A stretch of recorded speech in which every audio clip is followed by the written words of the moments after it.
Capítulo 2. Ponte sobre o abismo. Homem foi originalmente dotado de preciosas habilidades e de uma mente equilibrada. Era um ser perfeito e estava em harmonia com Deus. Seus pensamentos eram puros e seus desejos eram santos. Mas, por causa da desobediência, sua mente se pervertiu e o egoísmo suplantou o amor. Por causa da transgressão, sua natureza ficou tão enfraquecida que ele, pela própria força, não mais conseguia resistir ao poder do mal. Ele foi capturado por Satanás, e assim teria permanecido para sempre se não houvesse a intervenção especial de Deus. Era o propósito do tentador frustrar o plano divino da criação do ser humano e encher a terra de miséria e sofrimento. Ele atribuiria todos esses males à obra de Deus ao criar o homem. Antes de pecar, o homem mantinha uma alegre comunicação com aquele em quem todos os tesouros da sabedoria e do conhecimento estão ocultos. Eclesiastes 2, verso 3. Mas depois do pecado, já não encontrava a alegria na santidade e procurava se esconder da presença de Deus. Essa ainda é a condição do coração não renovado. Ele não está em harmonia com Deus, nem demonstra satisfação em se relacionar com Ele. O pecado não consegue ficar feliz na presença de Deus e invita a companhia de seres santos. Se lhe fosse permitido entrar no céu, nem lá haveria felicidade para o pecador. O espírito de amor altruísta que domina ali, onde cada coração reflete o infinito amor, não despertaria a menor interesse em seu coração. Seus pensamentos, interesses e motivos seriam diferentes daqueles que caracterizam os habitantes sem pecado que ali estão. Ele seria uma nota dissonante na música celestial. Para ele, o céu seria um lugar de tortura e desejaria se esconder daquele que ali é luz, fonte de toda alegria. Não é um decreto arbitrário de Deus que incluir os ímpios no céu. Eles ficam do lado de fora por se sentirem inadequados na companhia dos santos. Para eles, a glória de Deus seria um fogo consumidor. Prefeririam que logo viesse a destruição para que não tivesse de enfrentar o encontro com aquele que morreu para redimi-lo. Por nós mesmos é impossível escapar do abismo de pecado em que estamos afundados. Nosso coração é mau e não conseguimos mudá-lo. Quem da imundície poderá tirar coisa pura? Ninguém. O poder da carne é inimizade contra Deus. A educação, a cultura, o exercício da vontade, esforço humano, todas essas coisas têm sua importância, mas neste caso não tem poder para mudar a situação. Podem até mostrar um comportamento aparentemente correto, mas não transformar o coração nem purificar as fontes da vida. É preciso que haja um poder que opere na interior uma vida nova, vida de cima, para que o homem passe do estado pecaminoso para a santidade. Esse poder é Cristo. Somente sua graça poderá vitalizar as inativas habilidades espirituais e entrar a pessoa para Deus, atrair pessoas para Deus, para a santidade. O Salvador disse: se alguém não nascer de novo, a menos que receba um coração novo, novos desejos, propósitos e motivos, e passe a viver uma vida nova, não pode ver o reino de Deus. João 3, verso 3. A ideia de que é preciso apenas desenvolver o bem que existe naturalmente dentro da pessoa é um engano fatal. O homem natural não aceita as coisas do Espírito de Deus, porque lhes são loucura, e não pode entendê-las, porque elas se discernem espiritualmente.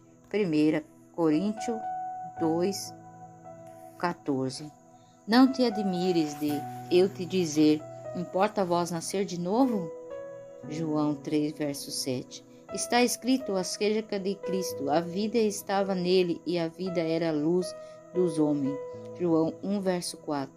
Ele é o único nome dado entre os homens pelo qual importa que sejamos salvos. Atos, verso 4, capítulo 4, verso 12. Não basta perecer e perceber o compassivo amor de Deus, enxergar a benevolência e a bondade paternal do seu caráter. Não basta discernir a sabedoria e a justiça da sua lei para ver que ela está alicerçada sobre o eterno princípio do amor. O apóstolo Paulo viu tudo isso quando exclamou: consinto com a lei que é boa. A lei é santa e o mandamento santo. É justo e bom, mas em desespero acrescentou com o coração amargurado: sou carnal, vendido à escravidão do pecado. Romanos capítulo 7, verso 16 e 12 e 14. Ele desejava a pureza, a justiça, coisas que por si mesmo não tinha forças para alcançar, e clamou: desventurado homem que sou, quem me livrará do corpo desta morte? Romanos 7, verso 24. Esse é o clamor que vem de corações atribulados e todas as terras e em todas as épocas. Para todos existe apenas uma resposta: eis o Cordeiro de Deus que tira o pecado do mundo. João 1, verso 29. São muitas as imagens pelas quais o Espírito de Deus tem procurado ilustrar essa verdade, deixando-a clara para as pessoas que desejam se livrar do pesado fardo da culpa. Quando Jacó fugiu da casa do pai, depois de ter pecado enganando Esaú, ficou abatido pelo sentimento de culpa, solitário, desterrado, separado de todos os seus queridos. O pensamento que lhe doía no coração acima de todas as demais era o temor de que seu pecado o tivesse separado de Deus e fosse abandonado pelo céu. Com tristeza, deitou-se no chão para descansar. Ao seu redor havia somente colinas, acima nada mais que as estrelas do céu. Enquanto dormia, uma luz estranha surgiu diante de seus olhos.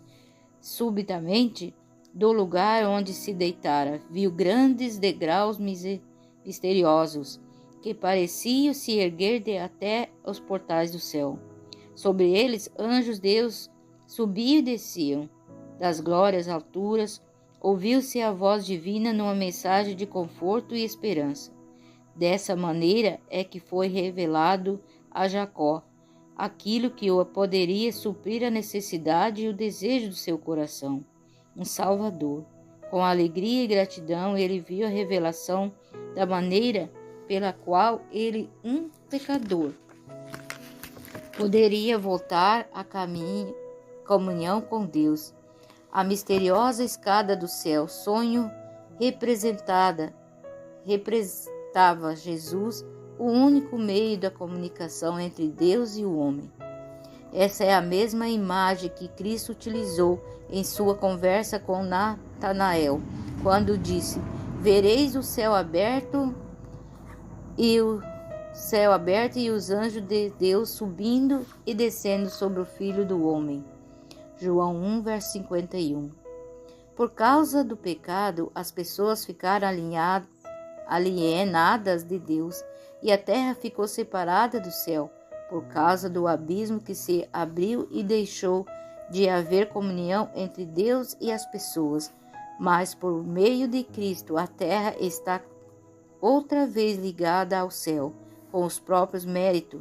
Cristo estabeleceu uma ponte sobre o abismo, criado pelo pecado, do modo que os anjos podem manter a comunicação com a humanidade. Cristo faz a ligação entre a humanidade pecadora, fraca e desamparada, e a fonte do poder infinito. Serão inúteis os sonhos de progresso do ser humano, como serão destituídos de sentido todos os esforços para enobrecer a humanidade, se ela negligenciar a única fonte de esperança. Toda boa dádiva e todo dom perfeito, Tiago 1,17, vem de Deus. Não existe verdadeira excelência de caráter fora dele. O único caminho para Deus é por meio de Cristo. Ele diz: eu sou o caminho e a verdade e a vida. Ninguém vem ao Pai senão por mim. João 14, verso 6. O coração de Deus ama seus filhos com um amor mais forte do que a morte. Ao dar o seu Filho, ele derramou sobre nós todo o céu, em apenas uma dádiva: a vida, a morte e a intercessão do Salvador, o ministério dos anjos, as súplicas do Espírito, a obra do Pai, atuando acima de tudo e por meio de todos, o incessante interesse dos seres celestiais.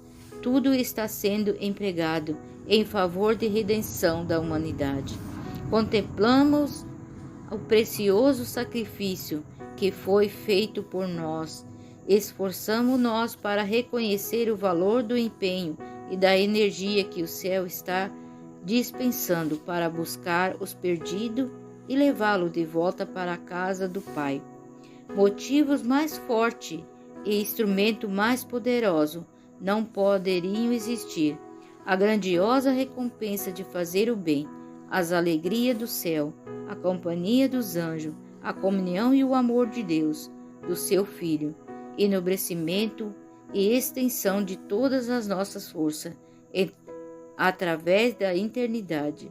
Não seria tudo isso um grande incentivo para que desejássemos consagrar nosso coração em amorável serviço ao nosso Criador e Redentor?